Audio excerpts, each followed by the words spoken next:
నమస్తే, నేను మధు. బొత్స సత్యనారాయణ జగన్మోహన్ రెడ్డికి టార్గెట్ కాబోతున్నారా?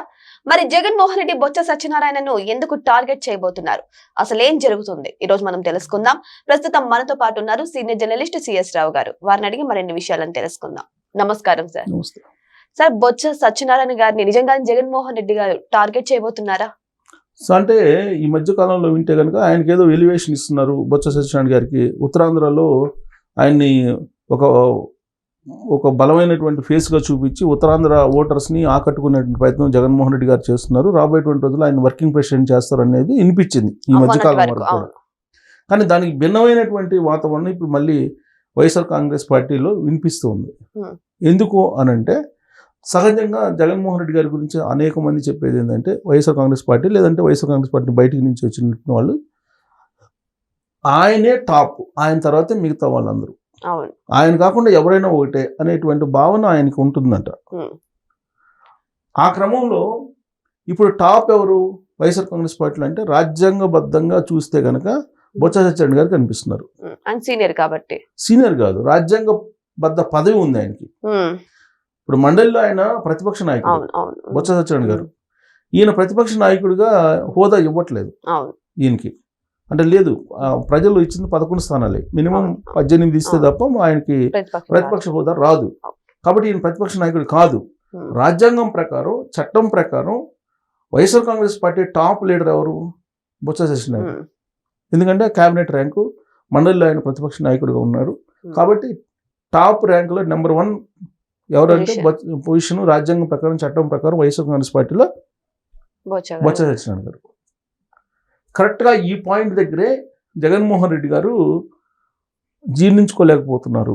అందుకే అసెంబ్లీలో ప్రతిపక్ష నాయకుడు హోదా ఇస్తేనే నేను వస్తానని చెప్పి పట్టుబట్టడానికి ప్రధానమైనటువంటి కారణం ఇదే అని చెప్పేసి అంటుంటారు. మామూలుగా అయితే ప్రతిపక్ష నాయకుడిగా ఇస్తేనే నేను వస్తానని చెప్పేసి అన్నాడు జగన్మోహన్ రెడ్డి గారు. ఒక్కళ్ళైనా సరే, సింగిల్ ఎమ్మెల్యే ఉన్నాయని సరే ఆయన వచ్చి మాట్లాడిండే వాళ్ళు. కానీ ప్రతిపక్ష నాయకుడు హోదా కావాలి అని చెప్పి ఎందుకు అడుగుతున్నారంటే బొత్స సత్యనారాయణ గారు ఇప్పుడు రాజ్యాంగబద్ధ పదవుల్లో ఆయన నెంబర్ 1గా వైఎస్ఆర్ కాంగ్రెస్ పార్టీలో ఉన్నారు. కాబట్టి అది తట్టుకోలేని, అది జీర్ణించుకోలేనటువంటి జగన్మోహన్ రెడ్డి గారు ప్రతిపక్ష హోదా కావాలి అసెంబ్లీలో అని చెప్పి ఈయన డిమాండ్ చేస్తున్నారు అనేది సరికొత్త ఒక వాదాన్ని వైఎస్ఆర్ కాంగ్రెస్ పార్టీ శ్రేణులే లీక్ ఇచ్చారా లేకపోతే ఏమో కానీ రాజకీయ వర్గాల్లో చర్చ జరుగుతుంది. ఇంతకాలం ఏమనుకున్నారు? ప్రతిపక్ష నాయకుడిని హోదా ఎందుకు అడుగుతున్నాడు, ఎందుకు డిమాండ్ చేస్తున్నారు? ఉన్నటువంటి 11 మంది ఎమ్మెల్యేలతో ఆయన అసెంబ్లీకి రావచ్చు కదా, అసెంబ్లీకి వచ్చి అసెంబ్లీలో ఆయన ఏదైతే అనుకుంటున్నారో అది చెప్పచ్చు కదా అని చెప్పేసి అనుకున్నారు. కానీ అసలు కారణం ఏంటి అనేది ఇప్పుడు బయటకు వస్తుంది. ఆయన చెప్పేది ఏంటి? జగన్మోహన్ రెడ్డి గారు ప్రతిపక్ష నాయకుడి హోదా ఉంటే కనుక నాకు మాట్లాడడానికి అవకాశం వస్తుంది అని చెప్పి ఆయన చెప్తున్నాడు. దాంట్లో హేతుబద్ధత లేదు. ఎందుకు హేతుబద్ధత లేదంటే ఏ పార్టీకైనా ఆ పార్టీకి ఉన్నటువంటి సభ్యుల సంఖ్యను బట్టి టైం కేటాయిస్తారు స్పీకరు. అంతే తప్ప ప్రతిపక్ష నాయకుడు అయినంత మాత్రాన మీకు ఎంతసేపు అంటే అంతసేపు మాట్లాడించే పరిస్థితి ఉండదు. మైక్ ఇవ్వరు. అది రూల్ దాంట్లో ఉంటుంది, అసెంబ్లీ రూల్లో ఉంటుంది. సో కాబట్టి జగన్మోహన్ రెడ్డి గారు మొదటి నుంచి నాకు ప్రతిపక్ష నాయకుడు ఇస్తేనే నేను వస్తా, అప్పుడే నాకు మాట్లాడటానికి అవకాశం ఉంటుంది, ఇవన్నీ చెప్పారు. అందరూ చాలామంది అదే అనుకున్నారు. నిజంగానే కదా అనుకున్నారు. నిజమేనా ఆయన ప్రతిపక్ష నాయకుడిగా ఇస్తే ఏమైంది అని చెప్పి కాదు. ఆయనకు కావాల్సింది ఏంది? ప్రోటోకాల్ ఉండాలి. ఇప్పుడు ప్రోటోకాల్ ఎవరికి ఇస్తారు? ఇప్పుడు సపోజ్ చిన్న ఎగ్జాంపుల్ చెప్తాను నేను. ఎట్ హోమ్ కార్యక్రమం జరిగింది మొన్న గణతంత్ర దినోత్సవం సందర్భంగా. మరి జగన్మోహన్ రెడ్డి గారు ఎందుకు రాలేదు? బొత్స సత్యనారాయణ గారు ఎందుకు వచ్చారు? ఆయన అక్కడికి వస్తే జగన్మోహన్ రెడ్డి గారు ప్రోటోకాల్ ప్రకారం ఆయనకి పట్టించుకోవాల్సిన అవసరం లేదు. అక్కడ ఒక ప్రోటోకాల్ ఉంటుంది. ఆ ప్రోటోకాల్ ప్రకారం బొత్స సత్యనారాయణ గారికి ప్రాధాన్యత ఇస్తారు. బొత్స సత్యనారాయణ గారి తర్వాతనే ఈయనకి. అంతే తప్ప ఒక పార్టీ అధినేత కాబట్టి రాజ్యాంగపరంగా లభించేటువంటి ప్రోటోకాల్ లభించదు. రాజ్యాంగబద్ధ పదవులకి, సంస్థాగతంగా పార్టీలకు సంబంధించిన పదవులకి తేడా ఉంటుంది. ఇప్పుడు ఆయన పార్టీ కాబట్టి ఆయన నేనే సుప్రీం అనుకోవచ్చు, ఏదైనా అనుకోవచ్చు. కానీ ఇక్కడ అది కాదు కదా, అలా ఉండదు రాజ్యాంగంలో. సో ప్రోటోకాల్ ఈజ్ ప్రోటోకాల్ అంతే. చట్ట ప్రకారం ఏదైతే ఇస్తారో అదే ఇస్తారు. అందుకే ఎట్ హోమ్ కార్యక్రమానికి ఈయన రాలేదు.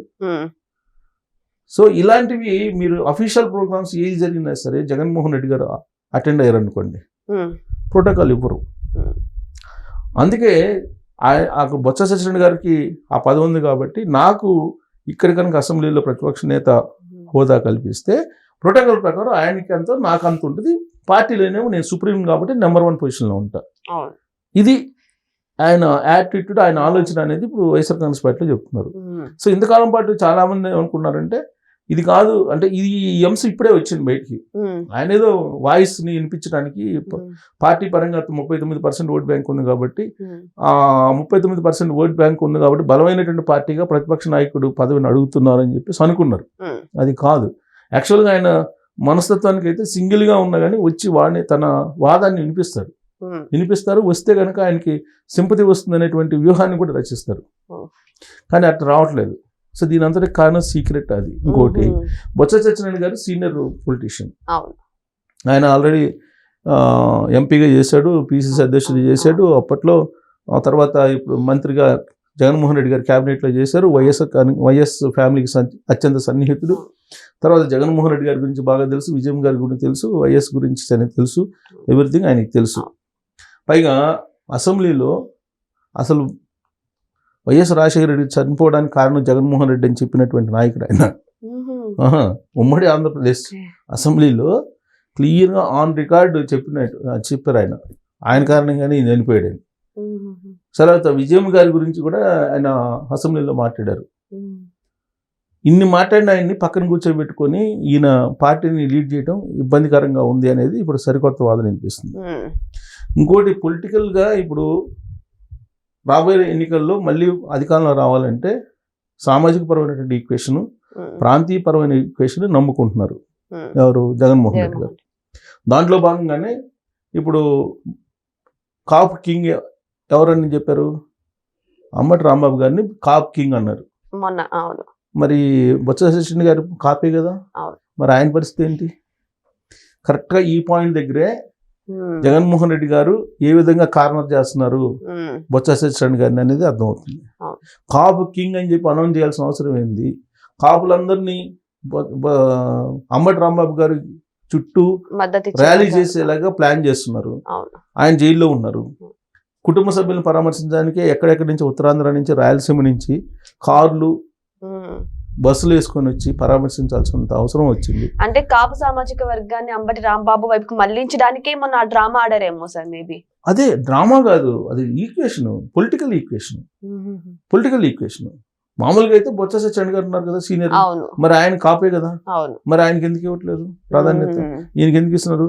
సరే, ప్రాధాన్యత ఇస్తున్నారో లేదనేది ఆయన చేసినట్టు ఒకే వ్యాఖ్యను బట్టి ఆధారపడి ఉంది. కాపు కింగ్ ఎవరన్నారు? అంబటి రాంబాబుని అన్నారు. అంబటి రాంబాబుని మీ కాపు కింగ్ అని ఎందుకంటాడు జగన్మోహన్ రెడ్డి గారు? అంటే బొత్స సత్యనారాయణ గారి కన్నా నాకు ఈయన ఇంపార్టెంట్, ఈయనతోటే కాపులు ఉంటారు అనేటువంటి భావన కలిగిస్తున్నారు. అంటే ఆయనకి కార్నర్లోకి తీసుకెళ్తున్నట్టే కదా మరి. కాబట్టి బొత్స సత్యనారాయణ గారికి చెక్ పెట్టడానికి వైఎస్ఆర్ కాంగ్రెస్ పార్టీ అధిష్టానం లేదంటే జగన్మోహన్ రెడ్డి గారు సిద్ధం అవుతున్నారు అనడానికి ఈ సంకేతాలు సరిపోతాయి. సో ఏదేమైనా సరే, జరుగుతున్న పరిణామాలు చూస్తుంటే నిజంగానే జగన్మోహన్ రెడ్డి బొత్స సత్యనారాయణ గారిని టార్గెట్ చేశారు అనడానికి చాలా కారణాలు వినిపిస్తున్నాయి. మరి దీని గురించి ఇంకా రానున్న రోజులు ఇంకా క్లారిటీ రావాల్సింది. మరి వెయిట్ చేసి చూద్దాం ఏం జరగబోతుందని. Thank you so much. Thank you sir.